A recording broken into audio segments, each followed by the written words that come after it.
Hi, I'm Josh, and I am so grateful that of all the things you could be doing right now, you chose to spend some time with me as I talk about the second trilogy of the Seven Waters series by Juliet Marillier and why I enjoy this series so much.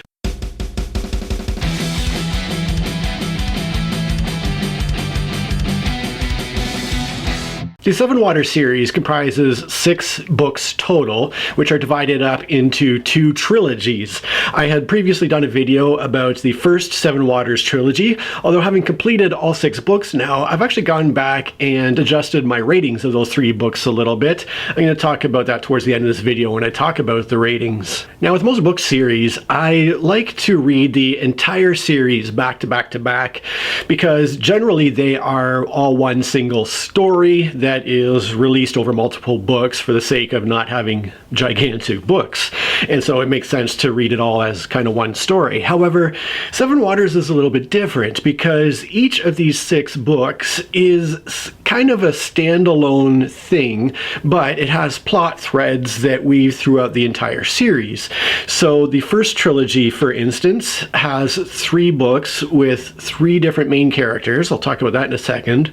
But each book has its own individual story, and yet plot threads go from book 1 and aren't resolved until book 3. So while you could read any one of the books in that series on its own, kind of, you are going to be left with some things that are unresolved until you get to the end of the book 3. Similarly, with the second trilogy, all 3 books are connected somewhat, even though each of them are an individual story on their own. Yet you couldn't really tackle that second trilogy on its own without having read the first trilogy and get the full experience of it, because so much of what was built up in the first trilogy comes into play in that second trilogy. So although there are standalone-ish elements to the way the books are written, you couldn't just, for example, pick up book 5 and read it and understand fully what's going on, because you do need that full context, and you really do need to read all 6 books in publication order to get the full story.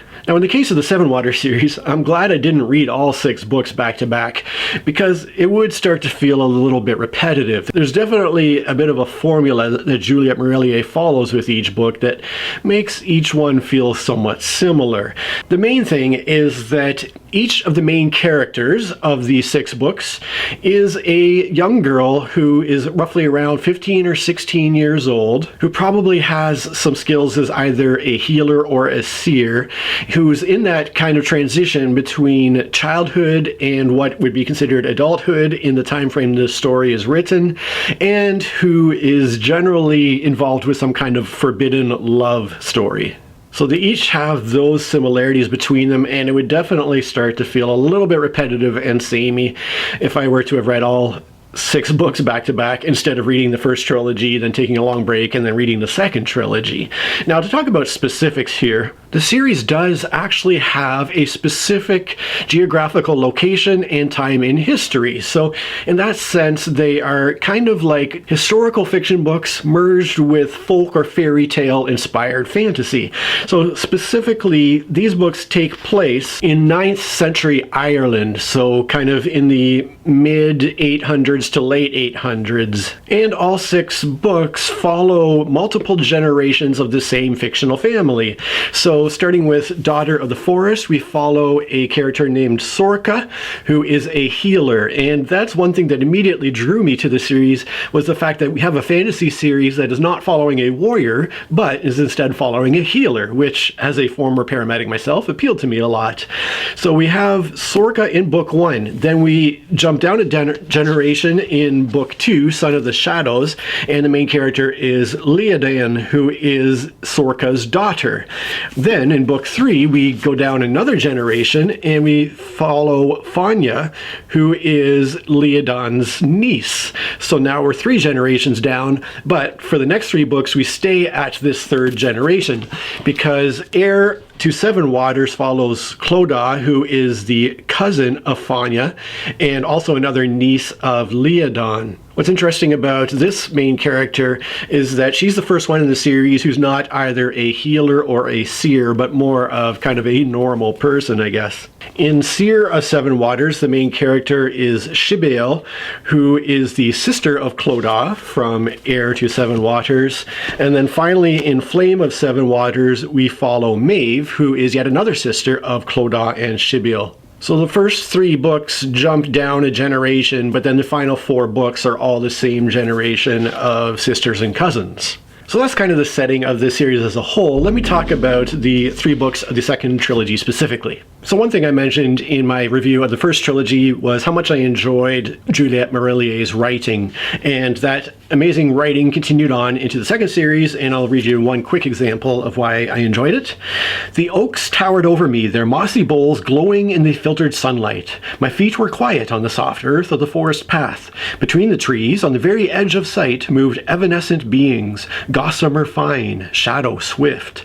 In the rich litter of debris that lay around the roots of the great oaks, tiny creatures stirred, scuttling, creaking, whispering. The forest of Sevenwaters was home to many. Badger, deer, and hare, beetle, warbler, and dragonfly lived side by side with the more otherworldly inhabitants of the wood.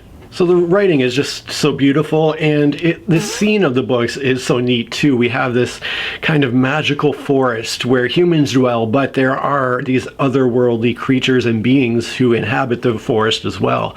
And so I really enjoy that too about the fantasy series. In the final book of the trilogy, there's this one little sentence that is a really cool nod to The Lord of the Rings. So any Tolkien fan will recognize this, and it says, "My brother couldn't really believe the Lady of the Forest would come back to help the human folk of Sevenwaters, could he? In the old tales, when the fair folk sailed into the west, it meant they were gone forever."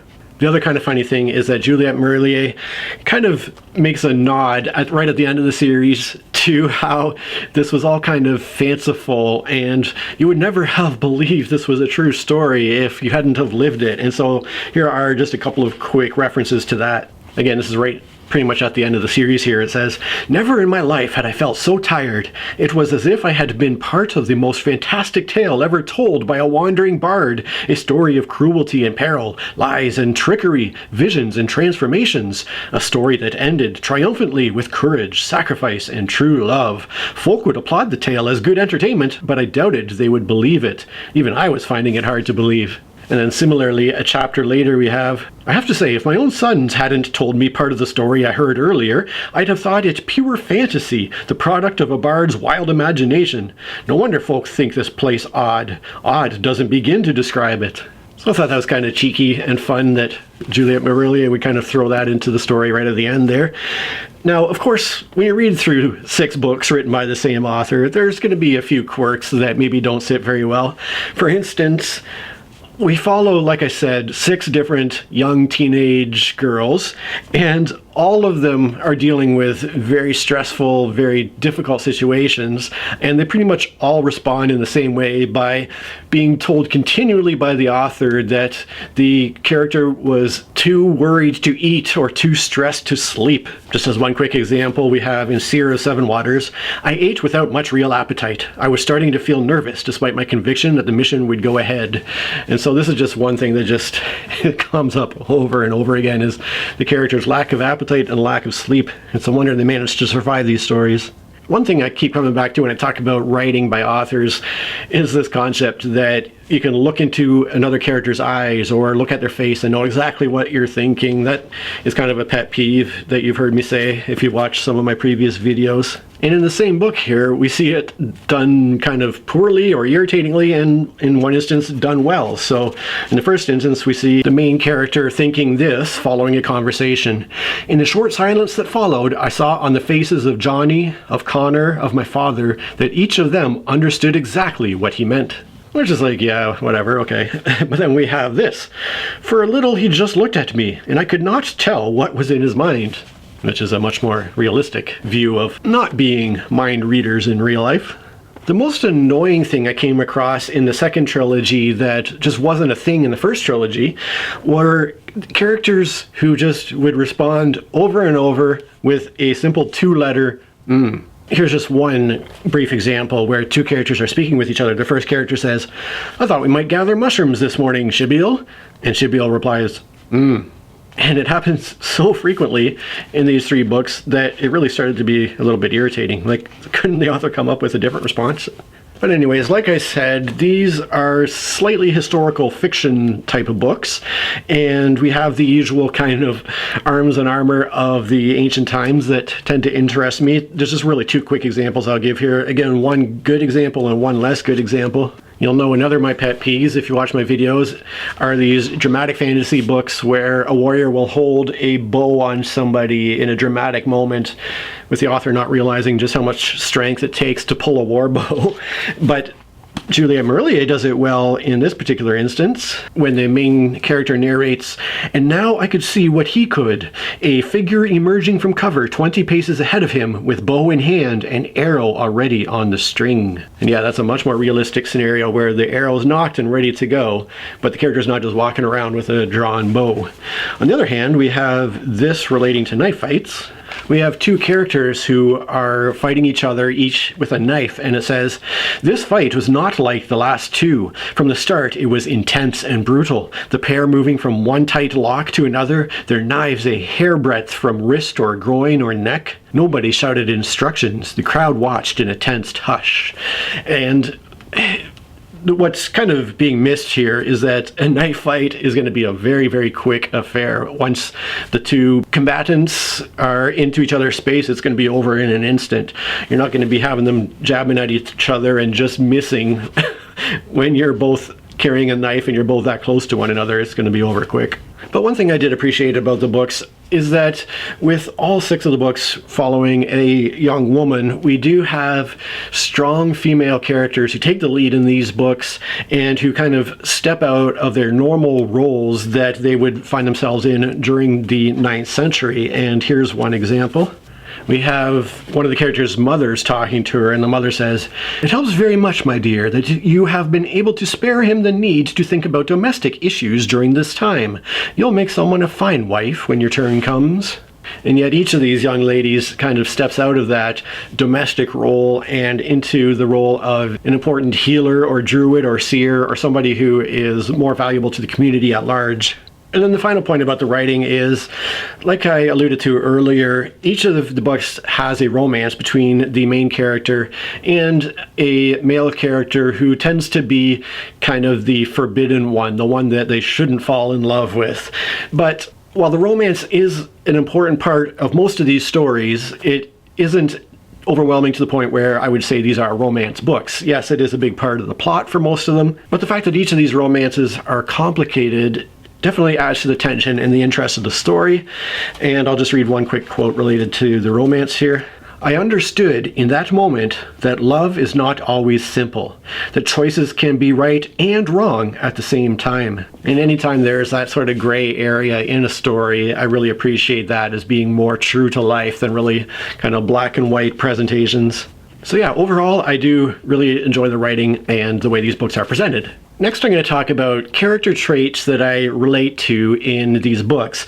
The first one is going to be kind of a general trait, and then I'm going to go through each of the 3 books individually and look at one specific character trait. And that's one of the wonderful things about the art form of writing, is that we as the reader, the ones who are participating in the art form, we are recognizing things that we relate to or don't relate to, and we're kind of coming at them with our own life experiences and our own worldviews and seeing what things kind of come to mind as a result. And so that's kind of one thing that I enjoy a lot about reading. And the first kind of general thing that I relate to is the fact that several of these characters are gifted healers. And like I mentioned, with my paramedic experience, this is something that I can relate to a certain extent. So here's just a few quick quotes that struck me as being relatable. The main character narrates, "I had never seen a person die before. I thought I understood those looks now, the looks my sisters had turned on me when I lay burned after the fire, doing my best to bear the pain bravely. They had felt as I had today when that man had fixed his dying stare on me, helpless, utterly helpless." That instantly triggers to mind a very specific incident that I dealt with as a paramedic, where a person was run over by a huge truck, was literally torn apart, and I crawled under the truck, and he was lying there on his kind of face down in a huge pool of blood, dying. And when I talked to him, he lifted his head and looked at me, and I tried to get him to talk to me, but there was just this look in his eyes and silence. He didn't say a word to me because of the shock and trauma that his body had experienced. And that look in his eyes is something I will never forget. And there is that sense of helplessness as being the person who's there to supposedly fix the problem and knowing that there's no hope, there's nothing to be done. And that's one of course, many similar instances I had over 16 years of working on ambulances. But there is a responsibility that comes with being in that position too, as this quick quote references. And this is something that, especially as an advanced care paramedic, where we would deal with somebody who was in cardiac arrest on scene, we would do literally everything that the hospital would do right there without wasting the time to drive them to the hospital first. And then if resuscitation attempts were unsuccessful, it was my job as the advanced care paramedic to then relay the news to family members or friends or whoever was on scene that, I'm sorry, your loved one has died, and we've done all we can, and there's nothing more we can do. And so we have a similar instance here where we have a chieftain talking, and he says, "Your mother must be told." His voice was almost detached now, as if he were putting his own grief and shock away inside somewhere in order to act as a chieftain must. So yeah, again, very relatable. And along similar lines, we have this one. A character named Mirren is speaking. She says, "If you're sure," Mirren said, and I heard how she was making her voice calm, using the same manner she would if she had to tell a peerless warrior that he would never be able to fight again, or a young wife that her new husband had died from his wounds. Healers carried a terrible burden. And then finally, this little bit, with my years of shift work, flipping back and forth between 12-hour day shifts, 12-hour night shifts. And when we would work nights, if we had downtime, if we were that lucky, we could try to sleep a bit at the station. But then as soon as the phone rang for another call to come in, we had to, just like that, jump up from dead sleep and go on to the next emergency. And so we have something similar with one of the characters here, who is a healer and who is also a warrior at the same time, actually. A chapter starts with this paragraph. "It is night. Gull's sleep is a warrior's. He would wake in an instant." So yeah, this particular character, any time something might happen when he was sleeping, he would be up instantly, and yeah, certainly reminded me of working the night shifts. But now let's look at each of these three books individually, and we'll pick a certain character and characteristics that, again, I can relate to through my own personal experience. And in Seer of Sevenwaters, we have a character who has dealt with a lot of trauma and who is trying to work through that trauma. And again, as somebody who has experienced a great deal of trauma from a very young age and who has crippling PTSD, there obviously were a lot of things that kind of stuck out to me here as I read the book. So here, let me read some examples. And there will actually be examples from all three books that are being read here, but with the kind of primary focus being on Seer of Sevenwaters. "I worried about Father more than I told anyone. What would happen to him if we lost her? It seemed to me he would not weep and rage, but would retreat inside himself, no longer able to smile at a story or laugh at Eilish's silly jokes." And that is very much how I've kind of handled things, is retreating into myself. It's one of several factors that led to the breakdown of my marriage. But yeah, just not being able to smile or enjoy things that I might have formerly enjoyed is something I can certainly relate to. Similarly, a character is speaking and says, "I don't know, I suppose I wonder if it's entirely good for you to keep such control over your feelings. Feelings can be uncomfortable, but they're part of being alive. Joy and sorrow, excitement, fear, hurt. Imagine a story in which every character was in perfect control of himself all the time. It would be somewhat lacking, in my opinion." And again, this is a long-term consequence of my own trauma, is the fact that I am not an emotionally mature person, in the sense that I tend to keep all emotions bottled up and don't know really how to express them very well. Along similar lines, we have two characters being compared to each other, and it says, "They were very alike, but this man was taller, and although he looked young, no more than 25, his eyes were old. They were the eyes of a man who had seen so much of sorrow and loss, of cruelty and trickery and heartbreak, that nothing much mattered to him anymore." And then moving on to a different topic related to trauma, we see kind of a lack of hope that creeps in as bad things are experienced over and over again. A character says, "So it isn't a true story," Finbar said. He spoke flatly, as if unsurprised to find that happy endings exist only in the imagination. In another character speaking here, "I gave up wishing long ago," I said. "There's no point in it." And now we get into some really dark stuff with a trigger warning for suicide, which has been, how do I say it? This character who's speaking very accurately describes my own process after my wife left. And the character says, "Grief does strange things to a person," Biddy said. "You maybe haven't lived long enough to see it. When I lost my first husband, I lost sight of hope for a bit. If it hadn't been for the boys, Sam and Clem, I would have found it hard to go on. But when you've got little ones wanting their supper or climbing on your knee to give you a hug, you do go on, no matter how badly it hurts. I felt alone. That was the worst part of it." So accurate, right down to having two boys. And then there's the consequences if a person cannot continue to go on. "I could hardly imagine how terrible it must have been for those two little boys to find her body, for the young man to realize that his mother had not thought her son's existence enough to go on living for." So yeah, there's a very real reason why I do choose to continue to go on. We have another character here who is thinking about the past and says, "When I recall the time before, I don't think of what happened so much. I remember how it felt to be on the brink of giving up and to be bodily hauled back." In my case, I very much was bodily hauled back by a certain loved one who very much saved my life. And then the final little quote is a bit of an admonishment to keep on going.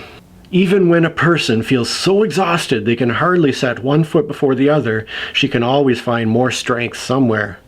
Set aside everything that's in your way," Bran had said. "Anger, guilt, grief, the pain in your body, the doubt in your mind. Keep going. Find the flame inside yourself."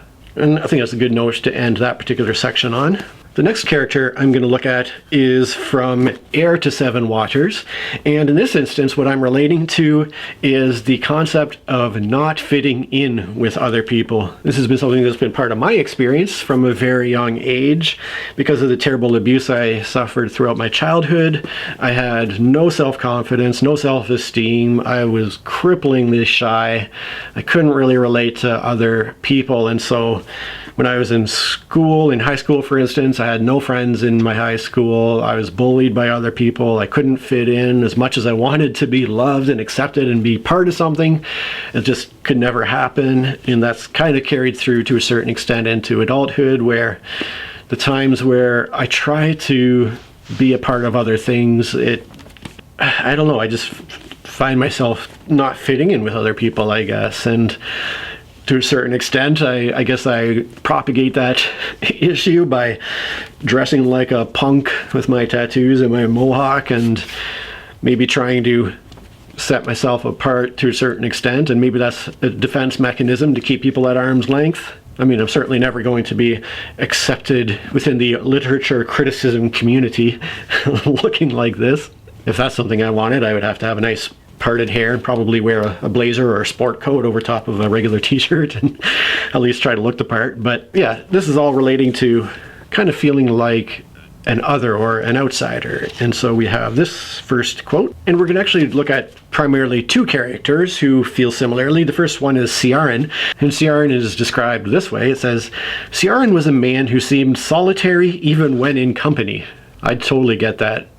It's funny, when I'm in a crowd of people, I'm the quiet one. I'm the one who's sitting in the corner, quietly observing, not generally participating in conversation. I'm the type of person who thrives one-on-one when I can sit down one-on-one with somebody and just get to know them and pick their brain and ask them questions. I love that sort of thing. But when it comes to a group of people, I generally shut up and listen and observe. So yeah, that makes sense to me. Of course, any of us who are introverts know just this desperate need for alone time, and we have a character who narrates there had been children in that household too, and servants and visitors, but it had been possible to retreat. Everyone had understood my need to be alone. The main character who's dealing with these issues is named Cathal from Heir to Sevenwaters, and we have this about Cathal. As my gaze fell on Cathal, my heart missed a beat. Stark and plain on that narrow guarded face, I saw the wretched aloneness of the wolf boy. I saw his recognition that he would always be outside, other, never quite a part of the community on whose fringes he dwelt. I saw that it hurt beyond any pain. And that's an interesting point too. Despite our need to feel alone, there is an equal need for love and acceptance, and it does hurt that through a combination of our own way of being and others' reactions to it, that doesn't always happen. Similarly, we have, one couldn't pity a person like Cathal. He intrigued me. I had never met anyone who was so much an outsider. It seemed to me he worked against himself, unable to fit in, therefore making a point of shifting himself still further beyond the rules of us ordinary folk. And yet there was a profound unhappiness in him. If being odd, eccentric, and unpredictable was his choice, it wasn't one he made gladly. I would swear that what he wanted above all was to fit in somewhere, to belong. Yep. And here Cathal himself is speaking and says, as Aidan has no doubt told you, I've always lacked the ability to summon the kind of conversation deemed acceptable in the halls of the nobly born. I am unable to play that game without sabotaging my own efforts. I cannot take it seriously. Yeah, I don't do well amongst uppity, polite company. Not that I'm impolite or unkind, it's just a certain air of pretenses or certain masks that I don't have the ability to put on, I think. Part of that comes from years of paramedic work dealing with dead and dying people of all socioeconomic situations, from very poor to very rich, and seeing enough rich dead people, you kind of realize it's hard to muster more respect for them than anybody else, I guess. I don't know. Next is one instance where this idea connects with the idea of trauma, where somebody who's dealt with loss and grief might intentionally set themselves apart to protect themselves. And Cathal again is speaking and says, that's one reason it's easier to have no attachments, Cathal said. That way, there's nothing to lose. The person he's talking to responds and says, that's terrible. You'd be living your whole life without love, letting fear rule you. But yeah, if you've been hurt deeply enough, I guess sometimes it's easier to live in loneliness than to risk that hurt again. And then the final character, and the aspect I relate to about that character, comes from Flame of Sevenwaters. And in this book, what really interested me about it is our main character, Maeve, is a disabled character. She was previously seriously injured in a fire, which burned her hands so that she doesn't have functioning hands anymore. And so she lives with this disability that affects a large number of issues in her life, as well as causing mental trauma. And of course, being on disability myself, I found that a very interesting aspect of this book, and of course there were things that I related to, such as this. Oh, one thing I'll say is that I was quite worried that the author would have this happy ending at the end of the book where the character was magically physically healed and her disability was removed, and then she could go on and live happily ever after. So that was a fear I had as I was reading the book. Now, I'm not going to spoil the book by telling you whether that was the case or not, but I was like, just please don't let the disability be a terrible thing that needs to be resolved, because that's not the reality for most of us who deal with disability. So anyways, here's the first quote from Flame of Sevenwaters. So Maeve, the disabled girl, is talking about her mother, and she says, "My mother never had a tolerance for idleness, and I wondered where a daughter who could not work, at least not at what mother would think appropriate tasks, might fit into her ordered world." And yeah, that's been a struggle for me, is how is somebody like me who can no longer work not only useless, but an actual burden on society? How do I fit in now that I can't work? Similarly, there's this short sentence from Maeve, who is thinking, "And maybe I didn't belong anywhere anymore." There's definitely a feeling of brokenness, as is described here. Another character is talking to Maeve and said, "Aisha and her husband will take excellent care of your sister. It will be good for Eilish. She always wanted to spread her wings and fly." And then Maeve thinks, "My throat tightened again. I ordered myself not to shed a single tear. What if my own wings were broken beyond repair? I had long ago banished self-pity, since it did nothing but make folk more miserable." In a later conversation, we have a druid talking to Maeve, who says, "After what you did at the stables earlier," said the druid, "Lord Sean will at the very least listen to your opinion. It was remarkable. Your audience was deeply impressed." And Maeve replies, "It's a useful skill." His praise made me feel awkward. "It counts little against the things I can't do." Luacan raised his brows at me. "You keep some kind of tally?" I pressed my lips together so I would not say something discourteous. What could he know, with his fine, healthy body and his handsome face, his life as druid and tutor and scribe and guard? A man blessed with natural advantages and opportunities could not possibly understand what it was to be me. "I don't need to," I said. "I see the tally in people's eyes when they look at me. And don't say you're sorry. That was a simple statement of fact, not a bid for sympathy." And then we get to that idea of being a burden, like I just mentioned. Maeve narrates, "It was hard to think of any life I might have in which I would not be a burden to someone." Next, Maeve talks about kind of the mental toll that the physical disability takes. This time Ciaran is talking to Maeve, and he says, "This is a place of healing, Maeve. Tend to your dogs, help them, and perhaps you will find healing yourself." "I'm fine," I said more sharply than I intended. "I'm as well healed as I can be, and I've learned to live with what cannot be mended." "Ah," said Ciaran, and took my damaged hand in his. "It is not these wounds I speak of, but the ones that cannot be seen, the hurt inside. That, I think, is not truly mended, though you do a fine job of convincing yourself and the world that it is." And then we'll kind of end on some more positive looks at this, starting with this question. What happens to living the life you have instead of regretting the life you lost? And then this, at times like this, I had to remind myself of the wisdom of do not waste time longing for what cannot be, and do not feel guilt about what you cannot change. And then finally, there's this passage that's talking about a character who is lying in kind of a coma situation, and it says, "As he lay locked in his nightmare, we all found something of hope in our past, something he had given us, and we spoke to him of that.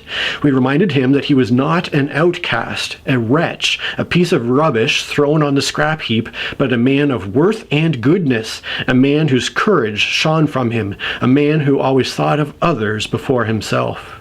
So yeah, don't wait until your loved ones are comatose or dead to talk about how much they mean to you. Remind them that they are wonderful, valuable people. Before I wrap up with a couple of the broader issues that the books discuss, let me take a moment here to send out a huge thank you to my Patreon supporters, especially to my higher tier supporters, Abe O, Joanna, and King Booty, and most of all to my highest tier supporter, Asmonis Purvect. Your generosity to me is making a genuine difference in what is kind of a difficult time for me financially, so it really means the world to me. I appreciate you so much. Now let me get on to these last couple of issues here. So talking about kind of broader societal issues here, the first thing is just a few quick quotes talking about politics and power that I found to be interesting. And these come from 3 different books, one quote from each book. The first one is a good example of how we respond to rising evil in our society. For instance, mind-bogglingly, there's been a rise of Nazism in our Western society, which is something that I thought that my grandfather had helped to get rid of many years ago. But somehow that's happening. And here's a quote from the book. Fear could be a powerful tool for holding good folk quiet when they should speak out. But the time of fear was over. And what happens when there aren't good people to hold positions of power? Many of her kind had departed this shore as humankind stamped its authority on the green land of Erin. And when the wise ones are gone, oftentimes those left in their place are a lesser breed, folk for whom ambition and the lust for power overrule justice and compassion. But if you overthrow the tyrants, there's also this danger, unfortunately. To overthrow a tyrant is to create chaos, unless there is another ready to step into his place. And yes, power vacuums tend to be filled by the people who most want power, and the people who most want power are the people who are least worthy of it in a lot of instances. So moving on from power and politics to religion and spirituality. And what's kind of interesting is that the books are taking place at a turning point in Ireland, like I said, in the 9th century, where the old religions and the old ways are gradually being pushed out by the encroachment of Christianity into the region. And so it does talk about some interesting things related to that.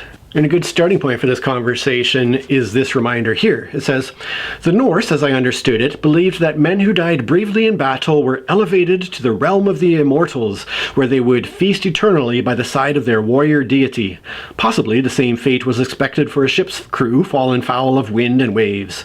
It was a different belief from our own, but one that should nonetheless be respected.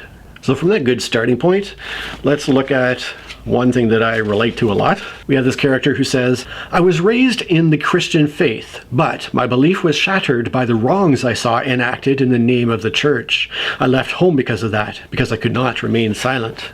Following that is something that I wish for as well when it says, I wish I could pray. I wish I could believe in a benign deity, a good father who holds us safe and heals our wounds. I wish I could believe my brother has gone to a better place, but I lost my faith in that God long ago. I lost my trust when I saw men claim power for themselves in his name. There are other gods, other paths. In time, perhaps my feet will carry me onto a true way. Perhaps I will wander until I die. Speaking of prayer, in a modern world where I feel that God gets way too much credit for things done by brave people and skillful people, we have this great observation as two characters are speaking with each other. The first character says, "You're back," my cousin said. "Thank all the gods." "It is not the gods you should thank," said Cathal quietly, "but Clodagh. I owe my presence here today entirely to her intervention." Along similar lines, we have a character who's thinking to herself and says, "Why waste your strength in pleas and prayers? Out here, nobody's listening. If you want to get home, make it happen." And I personally think that's a great point, that if we want good things to happen, then it's up to us and our community and our support system to make them happen. And then finally, this point here is one that I enjoy because of my distaste of the whole terrible idea of karma. A character is speaking, saying, "Bad things happen sometimes. They happen even to people who have been good and sensible all their lives, even to little children sometimes. I don't know if it's the will of the gods or the mistakes of men and women or simply fate. If it happens to you, you have to go on as bravely as you can and make the best of what you have."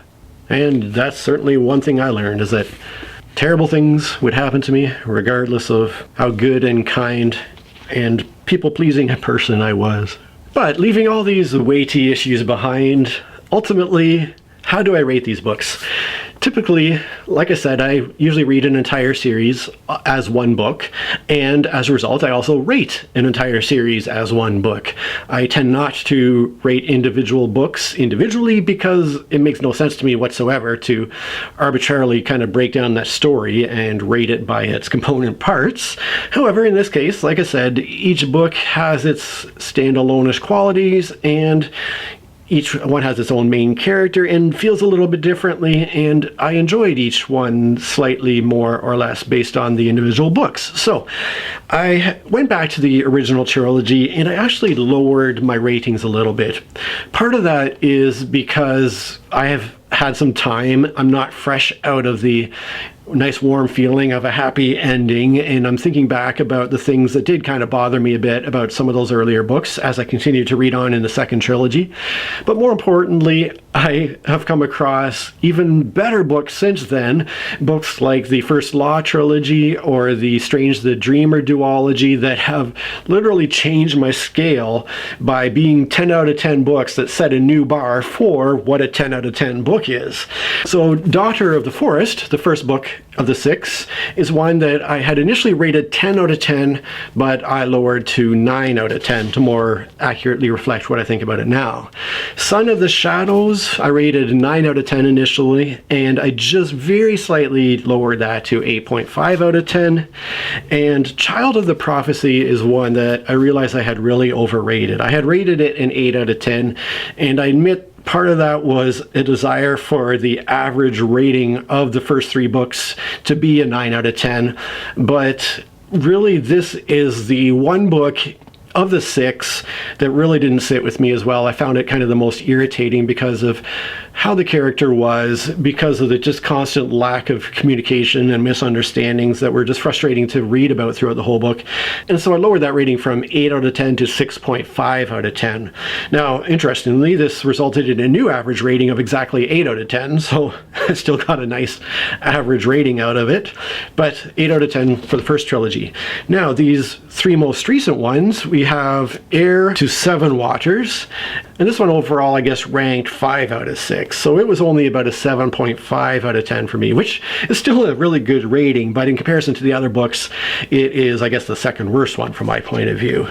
Going on to Seer of Sevenwaters, we have a very average 8 out of 10 rating for this particular book. And then finally, the 6th book in the series, Flame of Sevenwaters, the one that wrapped everything up, I gave an 8.5 out of 10. This was my favorite book of the second trilogy, and overall tied for my second favorite book overall. And I didn't mean for this to happen, but once again, the second trilogy of the series had an average rating of exactly 8 out of 10, which means all 6 books of the Sevenwaters series average 8 out of 10 for me, which ranks them amongst definitely some of my favorite fantasy I've ever read. So yeah, if you're looking for great folk / fairy tale inspired historical fantasy, this is a series that is definitely worth checking out from my point of view. I'm sure that at some point I'll go on to check out more of Juliet Marillier's works in other series.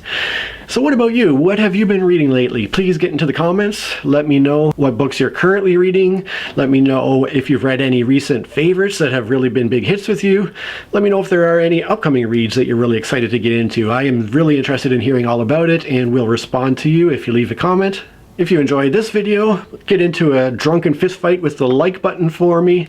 If you didn't enjoy it, give me a thumbs down, and then get into the comments and let me know what you didn't enjoy about it, and I'll try to improve in the future. Regardless, if you've gotten through this long video, I am so grateful to you. I'm so happy you're here, and I'll see you on the next one. Cheers. Historical fiction books merged with fantasy. So in that sense, they're kind of like historical fiction books merged with I can't read that. 107? 197. How we kind of, when she says, and now I could see what when we have 2 characters being compared to each other, we have 2 characters.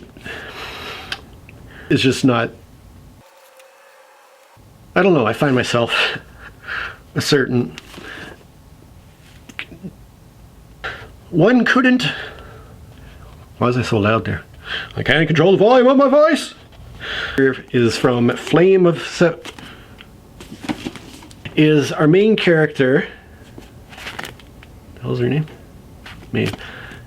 Following that is something that and a character says, bad things happen sometimes. A character is speaking and says, bad things happen sometimes. Bad things. And this one was, I guess, my second.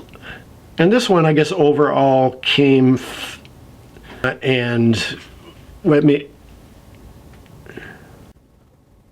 having a hard time fitting in with society.